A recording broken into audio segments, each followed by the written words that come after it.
भाव नमस्ते माउसी जो माने मते आज वाक्य देवा लगी मनोनीत करिसंती बीरेन बाबू आउ बिना भाई मधुस्मिता पुणी समस्त को मोर आंतरिक धन्यवाद ता सहित प्रभु को पाखरे मध्य नतमस्तक होई ताको मध्य धन्यवाद दोछि कारण मो पर अयोग्य को से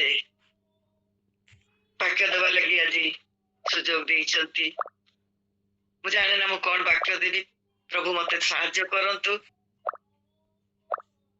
आउ मोर आवाज ठीक से आसुची ना हाँ माउसी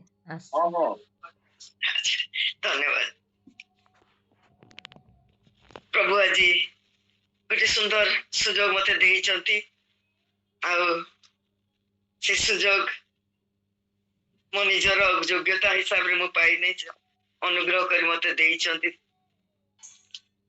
तेबे ए वाक्य प्रस्तुत करी कौन बोली भाविला बेलको गोटे बहिरु गोटे छोट खंडांश गोटे वाक्य गोटे खंड अंश मते मिलिला आखिरे पड़िला मु प्रायश्चित पाई अछि ए खंड अंशटी प्रथमे तो मु जानि पालिनी कोठी मु पाइछि क्षमा करबे कोठी को पदर अंश विशेष बोली किंतु एटा मते बहुत टच कला मु प्रायश्चित पाई अछि मु चिंता कली एटा ईश्वर ही ए प्रश्न एपरि गोटे किछि प्रश्न पचारि पारंती किबा एपरि गोटे प्रशंसार वाक्य कहि पारंती हम निजको पचारली हे पिता तुमे कोन मो पई एपरि गोटे वाक्य कहइबो जे मु तो सब कार्य तो सब विषय तू जहाँ जहाँ मो पई करूछु मु प्रायश्चित पाइछि बा मु तो कार्य संतुष्ट अछि मते बहुत व्यस्त कला विषय चिंता करी आज हम समस्त निश्चय गोटे प्रश्न जे आम जीवन आमर कार्यकलाप आम सब चिंता को देखी ईश्वर कौन कहउछंती पुरे झियरे हे विश्वासी माने मु प्रायश्चित पाइछि तुमानकर कार्य रे मु संतुष्ट अछि एपरि गोटे विषय चिंता कला बेले किछि वाक्यांश मते गोटे विषय को मन पकई देला हम से पद गुड़ी को पढ़ा को आरंभ कली एवरी 10 पर्व 5 रु 10 पर्यंत मु पढ़ुची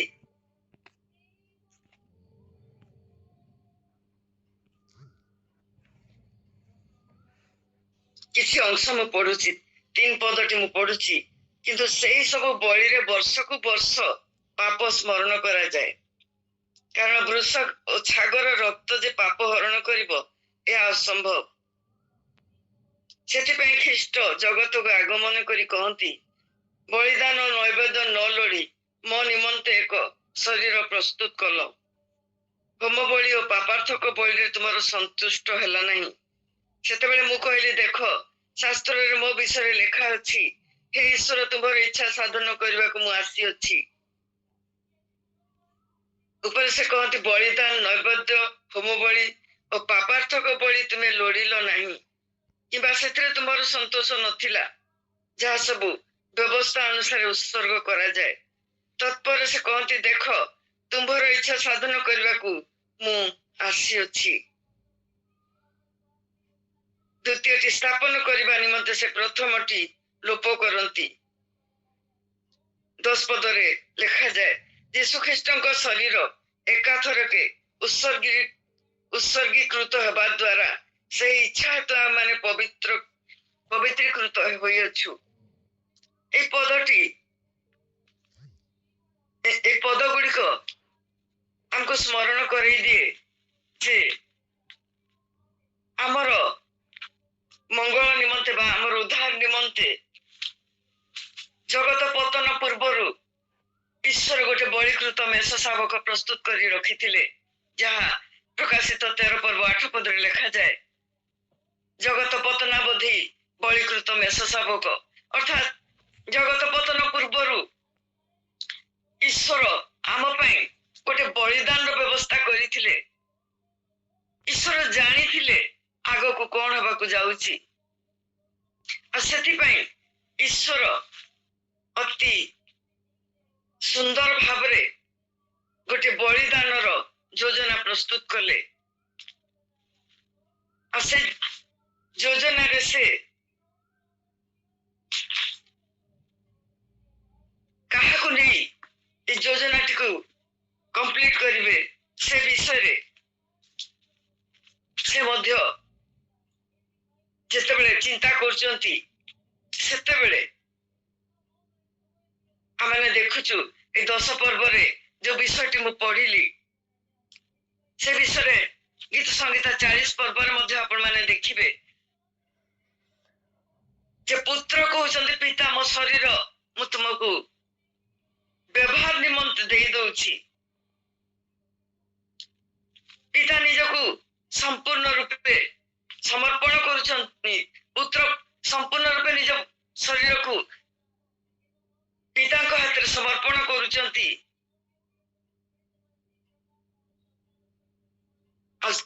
এই ଯୋଉ ସମର୍ପିତ ଜୀବନ, এই ଯୋଉ ନିଜକୁ ସମ୍ପୂର୍ଣ୍ଣ ରୂପେ ପିତାଙ୍କ ହାତରେ ଛାଡି ଦଉଛନ୍ତି, ପିତା ତୁମେ ମତେ କିପରି ବ୍ୟବହାର କରିବ ସେଟା ତୁମର ଇଚ୍ଛା। এই ମଙ୍ଗଳ କାର୍ଯ୍ୟ, ଏ ମହାନ କାର୍ଯ୍ୟ ସାଧନ କରିବା ନିମନ୍ତେ ତୁମେ ମତେ ଯୋଉପରି ଚାହବ ପିତା ସେଇପରି ବ୍ୟବହାର କର।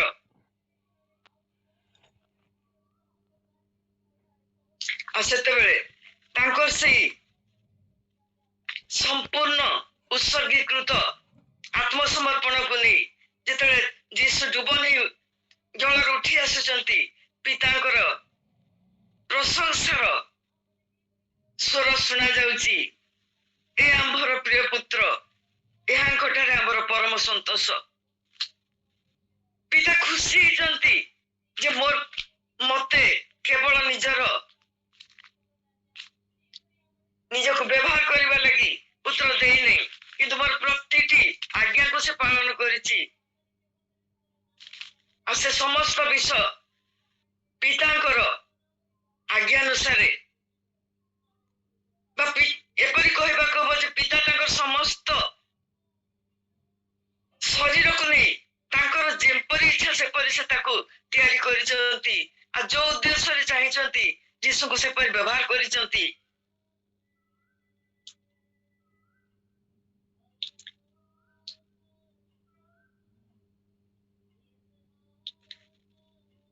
ସବୁବେଳେ ପ୍ରତି ପଦକ୍ଷେପରେ ଆମେ ଦେଖୁ ଯେ ଗୋଟେ ଅତି ସୁନିୟୋଜିତ ସୁନ୍ଦର ଭାବରେ ଗୋଟେ ଯୋଜନା ପ୍ରସ୍ତୁତ ହେଇଛି। କିପରି ଭାବରେ ସମସ୍ୟା ଆସିବ, କିପରି ଭାବରେ ତାର ଉଦ୍ଧାର କାର୍ଯ୍ୟ ହବ, କିଏ ଉଦ୍ଧାର କାର୍ଯ୍ୟରେ ବ୍ୟବହାର ହବ, କେମିତି ଭାବରେ କରିବ, ତାର ସମ୍ପୂର୍ଣ୍ଣ ବିବରଣୀ ଈଶ୍ୱର ନିଜେ ପ୍ରକାଶ କରିଛନ୍ତି। এই ଯୋଉ ମହାବଳିଦାନ କାର୍ଯ୍ୟଟି ଦୀର୍ଘ 2000 ବର୍ଷ ପୂର୍ବେ ସମ୍ପନ୍ନ ହେଇଯାଇଛି, ତାର ମଧ୍ୟ ଆହୁରି ଆଗକୁ ଆହୁରି ହଜାର ହଜାର ବର୍ଷ ପୂର୍ବରୁ ଈଶ୍ୱରଙ୍କର ସେ ଯୋଜନାକୁ ଈଶ୍ୱର ଇସ୍ରାଏଲ ଗୋଷ୍ଠୀ ସମ୍ମୁଖରେ ମୋଶାଙ୍କ ଦ୍ୱାରା ପ୍ରକାଶ କରିଛନ୍ତି। ତାର ଗୋଟେ ନମୁନା ମଧ୍ୟ ସେ ଦେଇଛନ୍ତି ଯେ ଭବିଷ୍ୟତରେ ବଳିଦାନ କାର୍ଯ୍ୟ ଏହିପରି ହବ।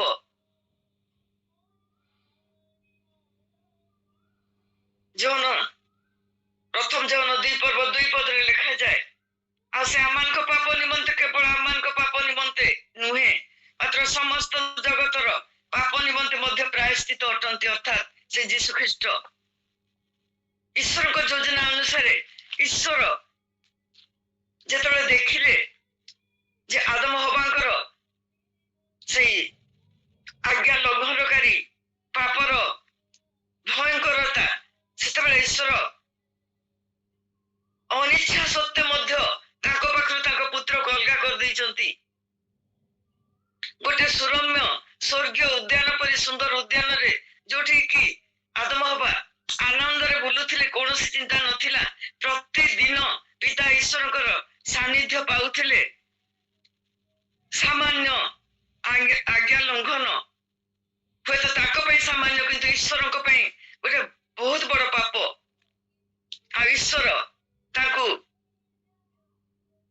ଆଉ ନିଜ ସେ ଭିତରେ ରଖିବାକୁ ଚାହିଁ ନାହାନ୍ତି।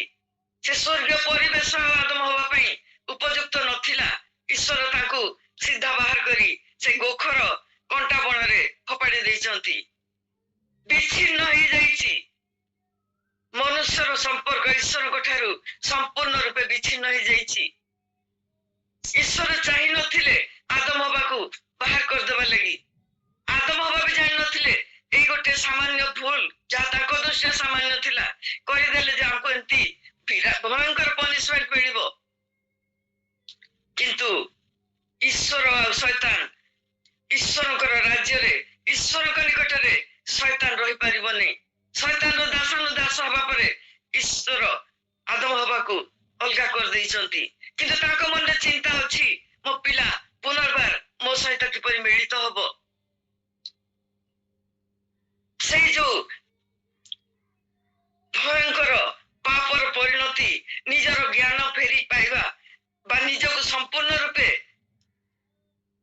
ଜ୍ଞାନ ବୁଦ୍ଧିରେ ପରିପୂର୍ଣ୍ଣ ଆଦମ ହବା ଦେଖୁଛନ୍ତି ସେମାନେ ଉଲଗ୍ନ। ତାଙ୍କର ଶରୀର ଯେତେ ନୁହେଁ, ତାଙ୍କର ଆତ୍ମିକ ଉଲଗ୍ନତା ତାଙ୍କୁ ବ୍ୟସ୍ତ କରି ପକେଇଛି। ସେମାନେ ଲୁଚିବାକୁ ଚେଷ୍ଟା କରିଛନ୍ତି, ଲୁଚି ବୁଲିଛନ୍ତି। ଆଉ ଈଶ୍ୱର ସେତେବେଳେ ତାଙ୍କ ଲାଗି ଗୋଟେ ପଶୁ ମାରି ରକ୍ତାକ୍ତ ଚମଡ଼ାରେ ଗୋଟେ ପୋଷାକ ତିଆରି କରି ତାଙ୍କୁ ପିନ୍ଧେଇଛନ୍ତି। ସେଇ ରକ୍ତ ପାପକୁ ଆଚ୍ଛାଦନ କରିଛି, ସେ ରକ୍ତ ତାଙ୍କର ଲଜ୍ଜାକୁ ଆଚ୍ଛାଦନ କରିଛି। ରକ୍ତ ବିନା, ସେ ରକ୍ତ ପୋଷାକ ବିନା ସେମାନେ କେବେ ମଧ୍ୟ ତାଙ୍କ ଲଜ୍ଜା ଲୁଚାଇ ପାରିବେନି, ଯାହାକି ପରବର୍ତ୍ତୀ ସମୟ ପାଇଁ ଈଶ୍ୱରଙ୍କର ଗୋଟେ ଇଙ୍ଗିତ। ଏହିପରି ଗୋଟେ ରକ୍ତ ପୋଷାକ ତୁମମାନେ ଯଦି ପରିଧାନ କରିବ, ତେବେ ତୁମେ ଜଗତରେ ଶୈତାନ ହାତରୁ ମୁକ୍ତି ପାଇବ, ପରିତ୍ରାଣ ପାଇବ, ନିସ୍ତାର ପାଇବ। ସେଇ ରକ୍ତ ଈଶ୍ୱରଙ୍କର ଆଉ ମନୁଷ୍ୟମାନଙ୍କ ମଧ୍ୟରେ ଗୋଟିଏ ସମ୍ପର୍କର ସେତୁ ଭାବରେ ବ୍ୟବହାର କରାଯାଇଛି।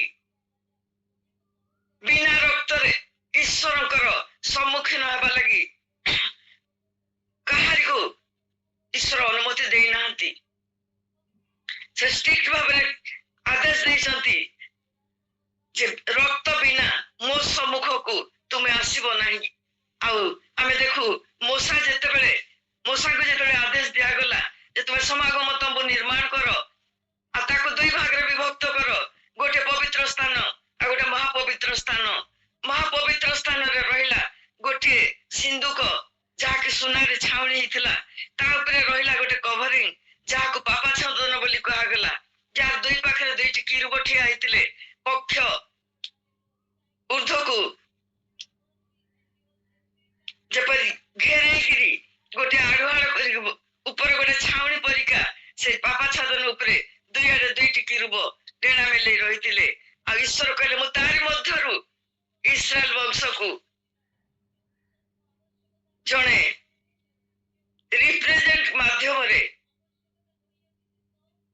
ନୀତି ନିୟମ, ଭଲ କଥା ମନ୍ଦ କଥା ଯାହା କହିବାର ଅଛି, ମୁଁ ସେଇଠି ମୋର ଅବସ୍ଥାନ ହବା, ମୁଁ ସେଇଠି ସେମାନଙ୍କୁ ଆଦେଶ ଦେବି।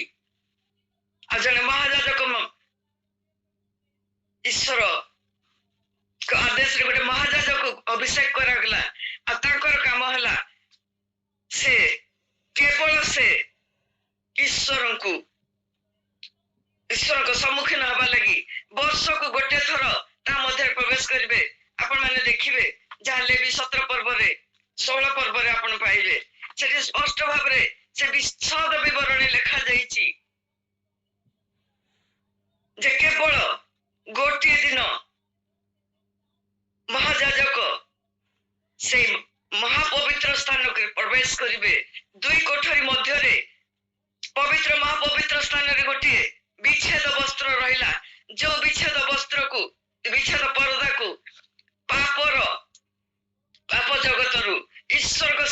ପାଖକୁ ଯିବା ଲାଗି ଗୋଟେ ପରଦା, ଗୋଟେ ବାଧା, ଯାହାକୁ ଅତିକ୍ରମ କରିବାର କୌଣସି ଶକ୍ତି ମନୁଷ୍ୟର ନଥିଲା। କେବଳ ଗୋଟିଏ ଦିନ ରକ୍ତ ହାତରେ ତା ମଧ୍ୟରେ ମହାଯାଜକ ପ୍ରବେଶ କରିପାରୁଥିଲେ। ଆଉ ସେଇଦିନ ଯୋଉ ପ୍ରାୟଶ୍ଚିତ ବଳିଦାନ ହଉଥିଲା, ସେଇ ବଳିଦାନ ଥିଲା ପରବର୍ତ୍ତୀ ସମୟରେ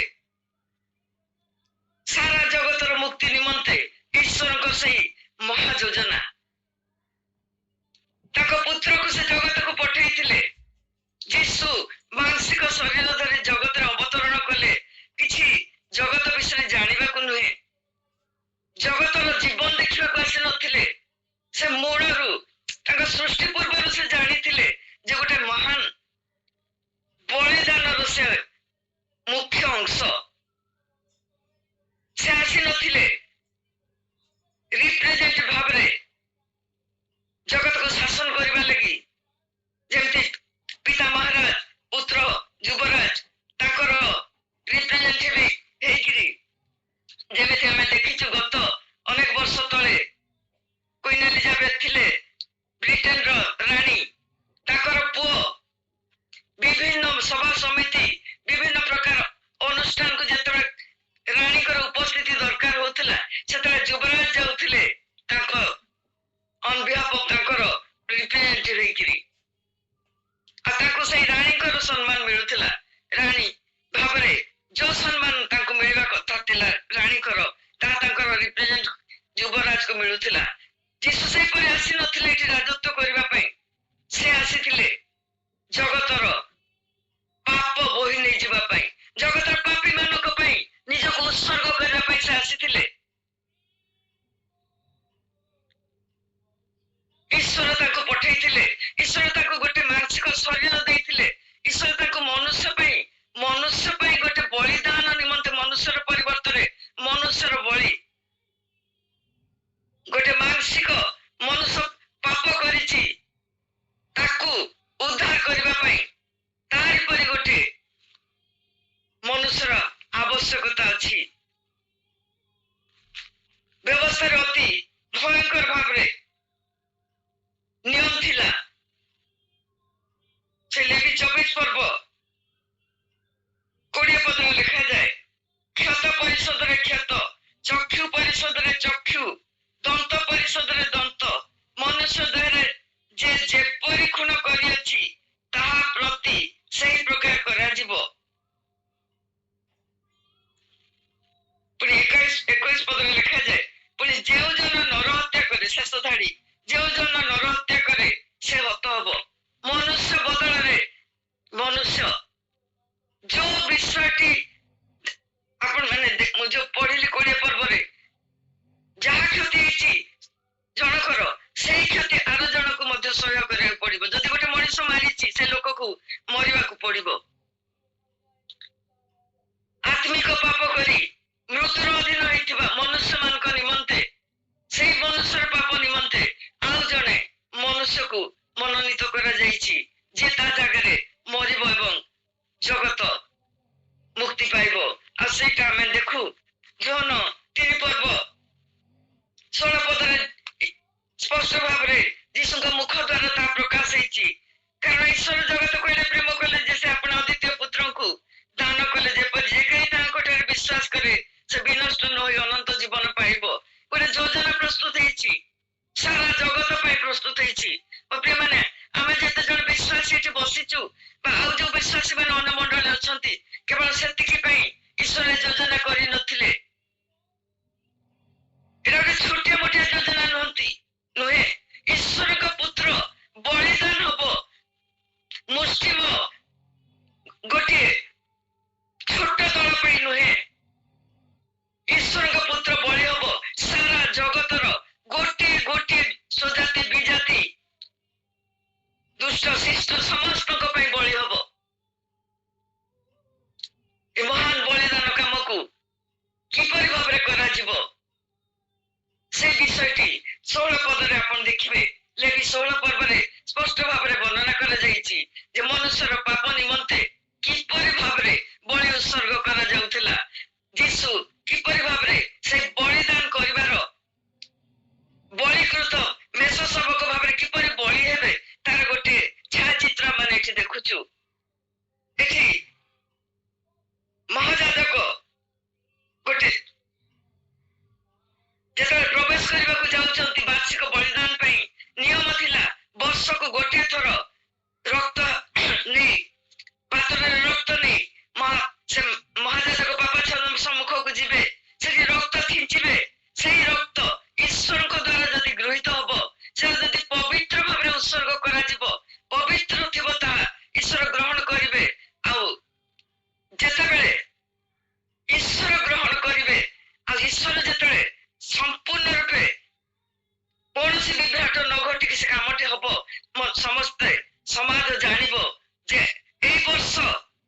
କରିଥିବା ସବୁ ପାପ ଆମର କ୍ଷମା ହେଇଛି। ଏଠି ଲେଖାଯାଏ, ଆପଣ ମାନେ ଦୟାକରି ପଢିଦେବେ, ସମୟ ଅଭାବରୁ ମୁଁ ସେଟା ପଢୁନି, କେବଳ ଅଳ୍ପ ଅଂଶ ମୁଁ ସେଠି ବର୍ଣ୍ଣନା କରିବି। ଏଠି ମହାଯାଜକ ନିଜ ପାଇଁ ପ୍ରଥମେ ବଳି ଉତ୍ସର୍ଗ କରିବେ, କାରଣ ତାଙ୍କ ଜୀବନ ବି ମନୁଷ୍ୟ ଭାବରେ ସେ ମଧ୍ୟ ପାପ କରିଥାନ୍ତି। ତେଣୁ ପ୍ରଥମେ ସେ ପରିଷ୍କାର ହେବେ, ଗାଧେଇ ପାଧେଇ ପରିଷ୍କାର ହେଇ, ଚାରିପଦରେ ଲେଖାଯାଏ ଶୁଭ୍ର ଜାମା, ଶୁଭ୍ର ଜଙ୍ଘିଆ, ଶୁଭ୍ର କଟିବନ୍ଧନ, ଶୁଭ୍ର ପାଗ, ଗୋଟେ ନିର୍ଦ୍ଦିଷ୍ଟ ପୋଷାକ ତାଙ୍କ ଲାଗି ତିଆରି ଆଦେଶ କରାଯାଇଥିଲା। ତାହା ପିନ୍ଧି ସେ କଣ କରିବେ ନା ମଣ୍ଡଳୀ ସମ୍ମୁଖରେ ତାଙ୍କର ନିର୍ଦ୍ଦିଷ୍ଟ ଥିବା ଗୋବର୍ଷକୁ ବଧ କରିବେ। ତାଙ୍କର ସେ ଓ ତାଙ୍କର ପୁତ୍ର ମାନେ ସେ ଗୋବର୍ଷର ମସ୍ତକ ଉପରେ ହାତ ରଖିବେ, ବଳି ହବ। ବଳିଦାନ ହେଲା ପରେ ମହାଯାଜକ ସେ ବଳିଦାନର ରକ୍ତ ପାତ୍ରରେ ନେଇ ମହାପବିତ୍ର ସ୍ଥାନକୁ ଯିବା ପୂର୍ବରୁ ଗୋଟେ ହାତରେ ରକ୍ତ ପାତ୍ର ଆଉ ଗୋଟେ ହାତରେ ଧୂପଦାନୀ ଧରି କିଛି ଝୁଣା, ଯୋଉ ପବିତ୍ର ସୁଗନ୍ଧି ସେ ଉତ୍ସର୍ଗ କରିବା ନିମନ୍ତେ ଯୋଉ ଝୁଣା ସେମାନେ ବା ଯୋଉ ପବିତ୍ର ଧୂପ ପ୍ରସ୍ତୁତ କରିଥିବେ, ସେ ଧୂପର କିଛି ଅଂଶ କିଛି ସେ ପବିତ୍ର ଅଗ୍ନିରେ ପକେଇବେ, ଧୂଆଁରେ ଘର ଭରିଯିବ। ସେହିପରି ଅବସ୍ଥାରେ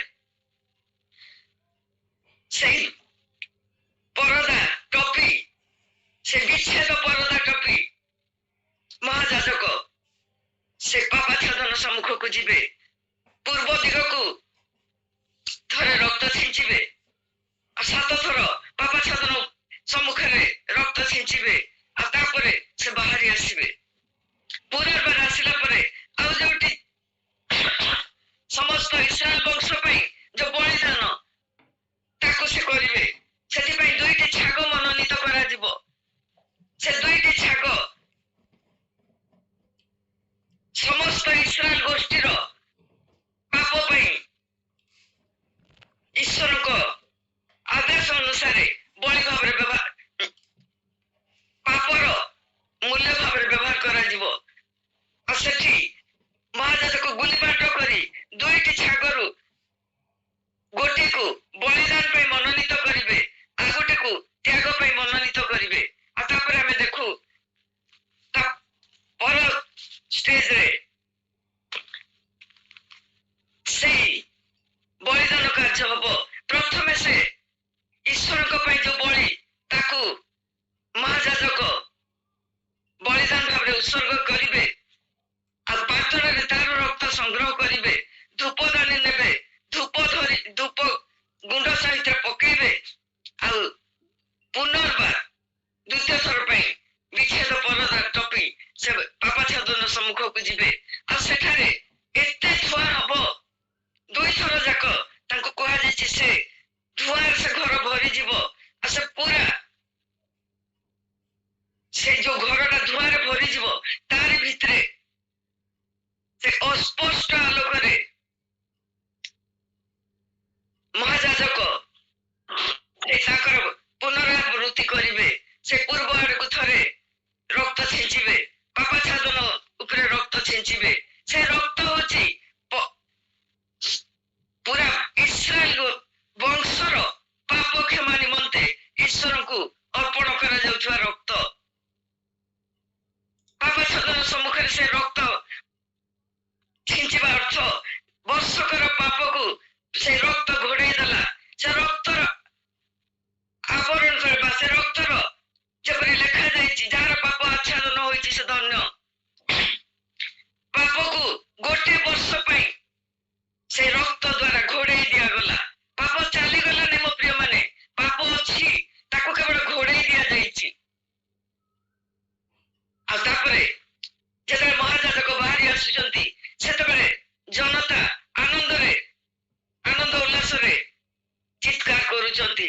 ଆଉ ସେମାନେ ବୁଝିପାରିଛନ୍ତି ଯେ ସମ୍ପୂର୍ଣ୍ଣ ନିରାପଦରେ ମହାଯାଜକ ମହାପବିତ୍ର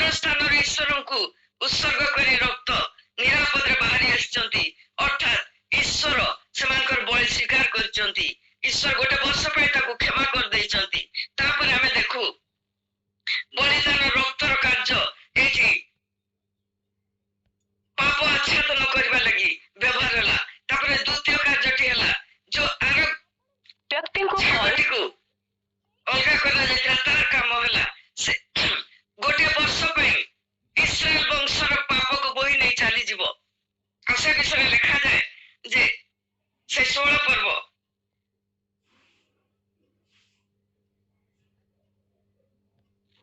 21 ପଦରେ ଲେଖାଯାଇଛି 20-21 ମୁଁ ଦିଟା ପଢୁଛି ସେଇ ଲେବି 16 ପର୍ବ। ଏହି ପ୍ରକାର ସେ ପବିତ୍ର ସ୍ଥାନ ଓ ସମାଗମ ତମ୍ବୁ ଓ ବେଦୀ ନିମନ୍ତେ ପ୍ରାୟଶ୍ଚିତ କରି ସାରିଲା ଉତ୍ତାରେ ସେଇ ଜିଅନ୍ତା ଛାଗକୁ ଆଣିବ। ପୁଣି ହାରଣ ସେଇ ଜିଅନ୍ତା ଛାଗର ମସ୍ତକରେ ଆପଣା ଦୁଇ ହସ୍ତର ନିର୍ଭର ଦେଇ ତାହା ଉପରେ ଇସ୍ରାଏଲ ସନ୍ତାନଗଣର ସମସ୍ତ ଅପରାଧ ଓ ସମସ୍ତ ଅଧର୍ମ ଓ ସମସ୍ତ ପାପ ସ୍ୱୀକାର କରିବ। ଆଉ ତାହା ସବୁ ସେଇ ଛାଗର ମସ୍ତକରେ ଅର୍ପଣ କରି ପ୍ରସ୍ତୁତ ଥିବା ମନୁଷ୍ୟ ହସ୍ତରେ ତାହାକୁ ପ୍ରାନ୍ତରକୁ ପଠେଇଦବ। ଏଟା ରହିଲା ଦ୍ୱିତୀୟ ଛାଗର କାମ। ସେ ସମସ୍ତ ପାପ ଗୋଟିଏ ବର୍ଷ ପାଇଁ ନିଜ ଉପରେ ନେଇ ସେ ପୁରା ଛାଉଣିରୁ ଦୂରକୁ ଚାଲିଯିବ, ପ୍ରାନ୍ତରକୁ ଚାଲିଯିବ। ଅର୍ଥାତ୍ ରକ୍ତ ଦ୍ୱାରା ବର୍ଷକ ପାଇଁ ପାପ ଆଚ୍ଛାଦନ ହେଲା। ପାପ ଗୁଡିକ ଦ୍ୱିତୀୟ ଛାଗ ବୋହି ନେଇ ପ୍ରାନ୍ତରକୁ ଚାଲିଗଲା। ଆମେ ଦେଖୁ এই দুইটি କାର୍ଯ୍ୟ ଯୀଶୁଙ୍କ ଜୀବନରେ ଏକୁଟିଆ ଯୀଶୁ ଦିଟା ଯାକ କାର୍ଯ୍ୟ କରିଛନ୍ତି। ସେ ବଳିଦାନ ଭାବରେ ଯେତେବେଳେ ଗୋଟେ ନିଷ୍ପାପ ନିଷ୍କଳଙ୍କ ନିର୍ଦ୍ଦୋଷ ବଳି ଭାବରେ ଉତ୍ସର୍ଗୀକୃତ ହେବା ପାଇଁ ମନୋନୀତ କରାଗଲେ ସେ ଆମର ସବୁ ପାପ ବୋହି ନେଲେ। ଆମେ ଦେଖୁ ଯୌନ 1 ପର୍ବ 29 ପଦରେ ଯୌନ କହୁଛନ୍ତି ଏଇ ଦେଖ ଈଶ୍ୱରଙ୍କ ମେଷ ଶାବକ ଯିଏ ଜଗତର ପାପ ବୋହି ନେଇଯିବ। ସେ ବୋହି ନେଇଯିବେ ସବୁ ପାପ। ପୁନର୍ବାର ଆମେ ଦେଖୁ 2 କରନ୍ଥୀ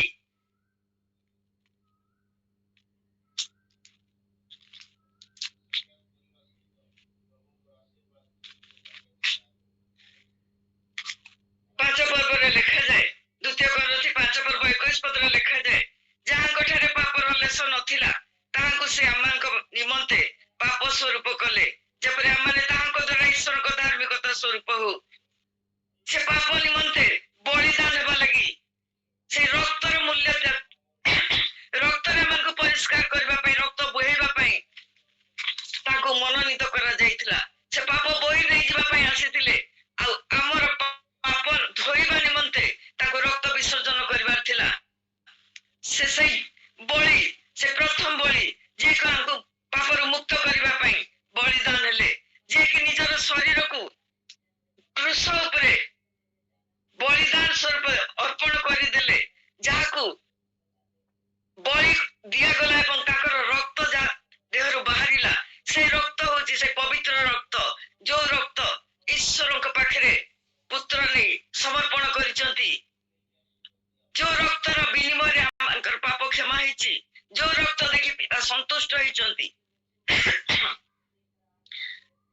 ଆମେ ଲେବି 16 ପର୍ବରେ ଯୋଉ ରକ୍ତ ବିଷୟରେ ଦେଖିଲୁ ସେ ବର୍ଷକ ପାଇଁ କ୍ଷମା ଥିଲା। କେବଳ ବର୍ଷକୁ ବର୍ଷ ଆମେ ସେ ବିଷୟରେ 10 ପର୍ବରେ ଆମେ ଦେଖିଲୁ ବର୍ଷକୁ ବର୍ଷ ସେ ବଳିଦାନ ଚାଲିଥିଲା।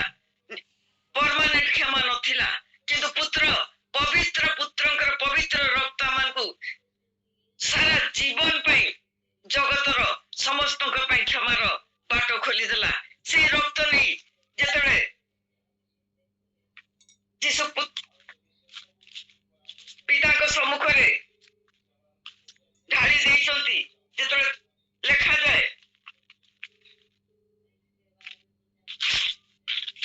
ସେ ଏବ୍ରୀ 9 ପର୍ବ 12 ପଦରେ ଲେଖାଯାଏ ମାତ୍ର ଆପଣର ରକ୍ତ ଘିନି ଏକାଥରକେ ମହାପବିତ୍ର ସ୍ଥାନରେ ପ୍ରବେଶ କରି ଅନନ୍ତ ମୁକ୍ତି ସାଧନ କରିଛନ୍ତି।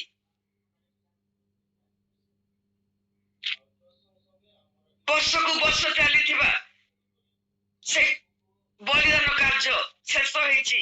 ଗୋଟିଏ ମହାବଳିଦାନ କାର୍ଯ୍ୟ ଯେତେବେଳେ ଯୀଶୁ ଈଶ୍ୱରଙ୍କ ଦ୍ୱାରା ପ୍ରସ୍ତୁତ ସେଇ ମେଷ ଶାବକ ଦ୍ୱାରା ସମ୍ପନ୍ନ ହେଇଛି, ସେତେବେଳେ ଆଉ ଦ୍ୱିତୀୟ ଥର ପାଇଁ ବଳିର ଆବଶ୍ୟକତା ଆସିନି।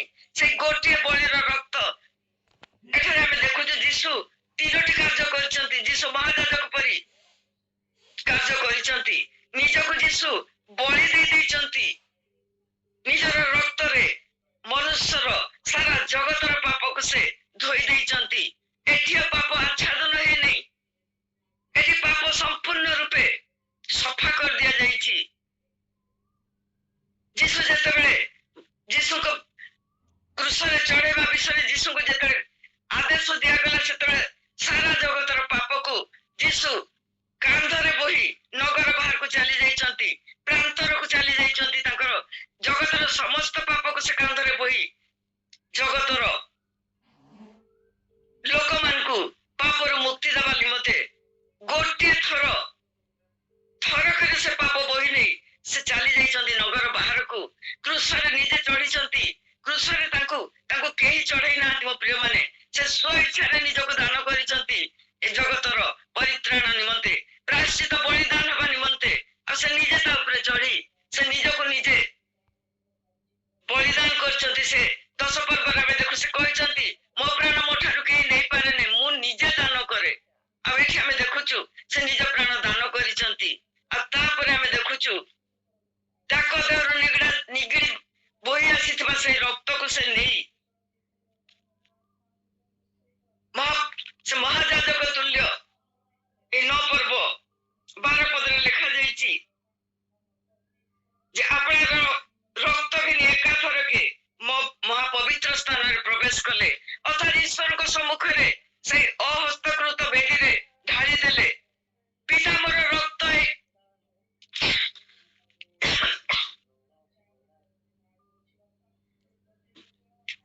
ପିତାଙ୍କ ଚରଣତରେ ସେ ଢାଳି ଦେଲେ ରକ୍ତ।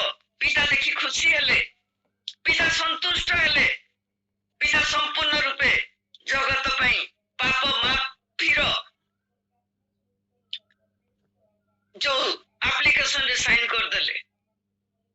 ସାରା ଜଗତର ପାପ କ୍ଷମା ହେଇଗଲା। ଆଜି ସେଇ ରକ୍ତକୁ ଆମେ ମାନେ କେତେ ଦୂର ନିଜ ଜୀବନରେ ଅତ୍ୟାବଶ୍ୟକ ବିଷୟ ଭାବରେ ଗ୍ରହଣ କରୁଛୁ ମୋ ପ୍ରିୟ ମାନେ। ଆଜି ସେଇ ରକ୍ତ ଆମ ଜୀବନକୁ ପରିଷ୍କାର କରୁଛି କି? ଆମେ କଣ ସେଇ ରକ୍ତକୁ ବିଶ୍ୱାସ କରୁଛୁ ଯେ ଯୀଶୁଙ୍କର ସେଇ ରକ୍ତ ମୋର ସମସ୍ତ ଶରୀରର କଳୁଷତାକୁ ଧୋଇ ସଫା କରିଦେଇଛି? ପ୍ରତିବର୍ଷ ବଳିର ଆବଶ୍ୟକତା ନାହିଁ, କେବଳ ବଳିଦାନକୁ ଆଉ ବଳିକୃତ ମେଷ ଶାବକଙ୍କ ନିକଟରେ ବିଶ୍ୱାସ ସ୍ଥାପନ କରିବା ଆଜି ଆମମାନଙ୍କର କର୍ତ୍ତବ୍ୟ। ଆମେ କେବଳ ବିଶ୍ୱାସ କରିବା ଯେ ଯୀଶୁ ମୋ ପାପ ଲାଗି ମରିଛନ୍ତି, କାରଣ ବ୍ୟବସ୍ଥା ଅନୁସାରେ ଯିଏ ପାପ କରିବ ସେ ମରିବ, ଯିଏ ପାପ କରିବ ସେ ମରିବ, ତା ଲାଗି ଆଉ କେହି ମରିବେନି। ଆଉ ଲେଖାଯାଏ ପାପର ବେତନ ମୃତ୍ୟୁ। ରୋମୀ 6 ପର୍ବ 23 ପଦରେ ଲେଖାଯାଇଛି ଯେ ପାପର ବେତନ ମୃତ୍ୟୁ। ଏଇଟା ଥିଲା ଆରମ୍ଭରୁ, ଯିଏ ପାପ କରିବ ସେ ମରିବ। ଆଉ ସେହିପରି ଜିଜିକଲ 18:5-20 ଲେଖାଯାଏ ରୋମୀ 6:23 ପାପର ବେତନ ଦିଆହେଇଛି। ଆଉ ଜିଜିକଲ 18 ପର୍ବ 5 ପର୍ବ 18 ପର୍ବ 5 ପଦ 20 ପଦରେ ଲେଖାଯାଇଛି ଯିଏ ପାପ କରିବ ସେ ମରିବ। ଅର୍ଥାତ୍ ଆମେ ପାପ କରିଥିଲୁ, ଆମେ ମରିବା ଉଚିତ ଥିଲା, କିନ୍ତୁ ଈଶ୍ୱର କହିଲେ ମୁଁ ମୋ ପୁଅକୁ ଦେବି। ମୋ ପୁଅ ଯାଇ ଗୋଟିଏ ପୁଅ ଲାଗି ଜଗତରେ ପାପ ପ୍ରବେଶ କଲା, ସମସ୍ତ ଜାତି ବିନଷ୍ଟ ହେବା ବସିଲେ, ସମସ୍ତେ ପାପ ନ କରି ମଧ୍ୟ ପାପର ଅଧୀନ ହେଲେ। এই ଜନ୍ମଜାତ ପାପ କ୍ଷମା କରିବା ଲାଗି କେବଳ ଗୋଟେ ପବିତ୍ର ବଳିର ଆବଶ୍ୟକତା ଥିଲା। ଆଉ ସେ ପବିତ୍ର ବଳିର ରକ୍ତକୁ ଆମକୁ ଗ୍ରହଣ କରିବାକୁ ପଡିବ। ସେ ପବିତ୍ର ବସ୍ତ୍ର, ସେ ରକ୍ତାକ୍ତ ପବିତ୍ର ବସ୍ତ୍ରକୁ ଆମକୁ ପିନ୍ଧିବାକୁ ପଡିବ, ତେବେ ଯାଇ ଆମେ ପବିତ୍ରୀକୃତ ହେବା। ଆମମାନଙ୍କ ପାଇଁ ଆଜି ବିଶେଷ ଆହ୍ୱାନ ଅଛି ଯେ ଆମେ କେବଳ ପର୍ବ ପାଳନ କରୁଛୁ କି ପବିତ୍ରୀକୃତ ବସ୍ତ୍ରକୁ ଧାରଣ କରିବାକୁ ଆମର ଇଚ୍ଛା ଅଛି। ଆମେ କଣ ଆଜି ପର୍ଯ୍ୟନ୍ତ ପବିତ୍ର ଜୀବନ କାଟିଛୁ? ଈଶ୍ୱର କଣ କହୁଛନ୍ତି ତୋ ପ୍ରାୟଶ୍ଚିତ ପାଇଁ ମୁଁ ସନ୍ତୁଷ୍ଟ ଅଛି। ମୋ ପୁଅ ତୋ ପାଇଁ ନିଜ ଜୀବନକୁ ବଳି ଦେଇଦେଲା, ଶରୀରର ଗୋଟେ ଗୋଟେ ଟୋପା ସେ ଝରେଇ ଦେଲା। ତୁ କଣ ଆଜି ସେ ରକ୍ତକୁ ବିଶ୍ୱାସ କରୁଛୁ? ତ ଆଜି ପର୍ଯ୍ୟନ୍ତ ଜୀବନରେ ତୁ କଣ ପବିତ୍ର ଅଛୁ?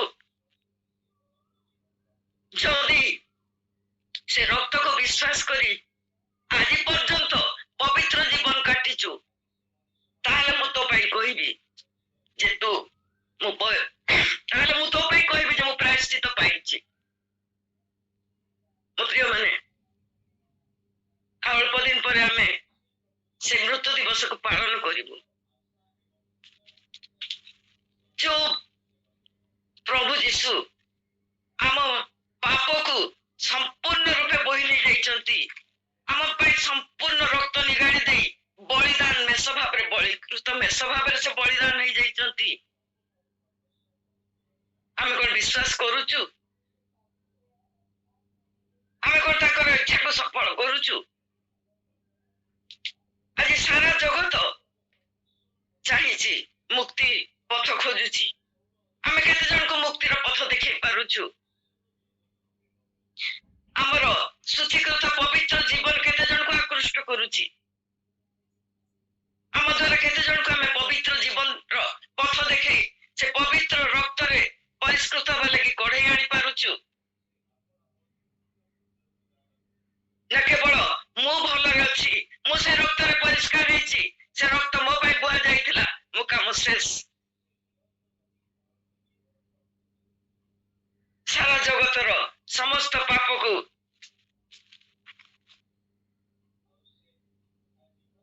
ସମସ୍ତ ପାପ ପାଇଁ ଯଦି ଯୀଶୁ ନିଜ ପ୍ରାଣ ବଳି ଦେଲେ, ତାହେଲେ ଆଜି ଆମର କର୍ତ୍ତବ୍ୟ ସେଇ ରକ୍ତରେ ପରିଷ୍କୃତ ହେଇଥିବା ଆମେ ମାନେ ଯୀଶୁଙ୍କର ସେଇ ମହାବଳିଦାନର ବାର୍ତ୍ତାବହ ଭାବରେ ସାରା ଜଗତକୁ ସେଇ ବାର୍ତ୍ତା ଶୁଣେଇବା।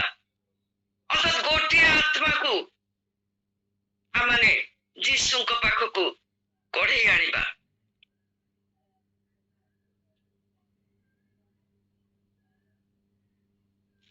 ରୋମୀ 3:25 ଲେଖାଯାଏ, ଈଶ୍ୱର ଆପଣା ସହିଷ୍ଣୁତାର ପୂର୍ବକୃତ ପାପ ସବୁ ଉପେକ୍ଷା କରିଥିବାରୁ ନିଜ ଧାର୍ମିକତା ପ୍ରକାଶ କରିବା ନିମନ୍ତେ ତାହାଙ୍କ ଅର୍ଥାତ୍ ଯୀଶୁଙ୍କୁ ତାହାଙ୍କ ରକ୍ତରେ ବିଶ୍ୱାସ ଦ୍ୱାରା ପ୍ରାୟଶ୍ଚିତ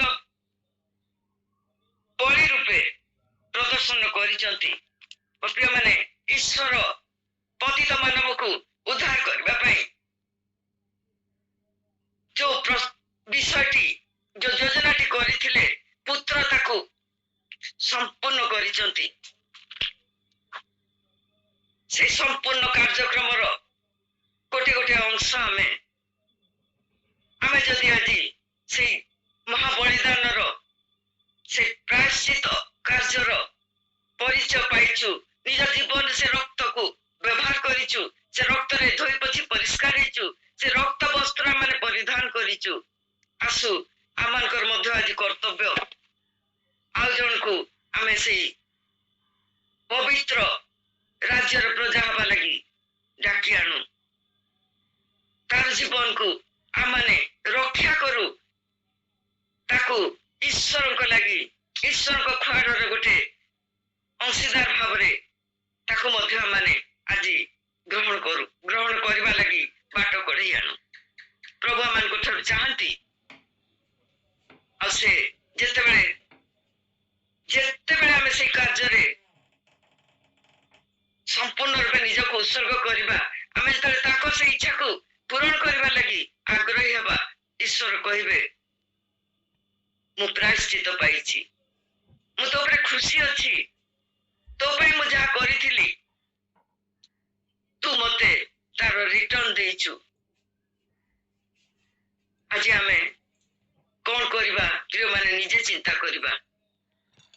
ଆମେ ମୁକ୍ତି ପାଇ ଯାଇଛୁ, ଆନନ୍ଦରେ ରହିବା, ନା ଆଉ ଜଣେ ପାପରେ ପତିତ ହଜି ଯାଉଥିବା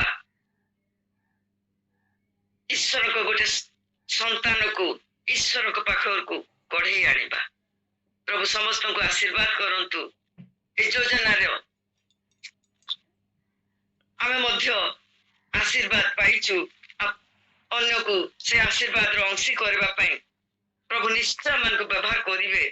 ଆମେ ନିଜ ନିଜକୁ ସମର୍ପଣ କରିବା, ଆଉ ପ୍ରଭୁଙ୍କ ଇଚ୍ଛାକୁ ସଫଳ କରିବା ଲାଗି ପ୍ରତିଜ୍ଞା କରିବା ଯେ ପ୍ରଭୁ କେବଳ ଗୁଡ୍ ଫ୍ରାଇଡେ ଦିନ କାନ୍ଦିବି, ଇଷ୍ଟର ଦିନ ଆନନ୍ଦ କରିବି। ଖ୍ରୀଷ୍ଟିଆନ ପାଇଁ ସେତିକି ଯଥେଷ୍ଟ ନୁହେଁ। ଖ୍ରୀଷ୍ଟିଆନ ବିଶ୍ୱାସୀ ପାଇଁ, ମୁଁ ଭୁଲ କହିଲି, ବିଶ୍ୱାସୀ ପାଇଁ ସେତିକି ଯଥେଷ୍ଟ ନୁହେଁ ଜଣେ ବିଶ୍ୱାସୀ ଆଉ ଜଣକୁ ବିଶ୍ୱାସରେ ପଥରେ କଢେଇ ଆଣିବା ହଉଛି ତାର ପ୍ରଥମ କର୍ତ୍ତବ୍ୟ, ଯାହା ଯୀଶୁ ମୃତ୍ୟୁ ସମୟରେ ଚାହିଁଥିଲେ। ମରିବା ପୂର୍ବରୁ ସେ ଯୋଉ ଆଦେଶ ଦେଇକି ଯାଇଥିଲେ, ଯୋଉ ତୃଷା ପ୍ରକାଶ କରିଥିଲେ, ଆଜି ସେଇ ତୃଷାକୁ ମେଣ୍ଟେଇବା ଆମମାନଙ୍କର କର୍ତ୍ତବ୍ୟ। ପ୍ରଭୁ ସମସ୍ତଙ୍କୁ ଆଶୀର୍ବାଦ କରନ୍ତୁ। ଆମେନ୍। ଆମେନ୍ ଆମେନ୍ ଆମେନ୍। ବହୁତ ଆମେନ୍, ବହୁତ ଆମେନ୍। ଧନ୍ୟବାଦ ମାଉସୀ।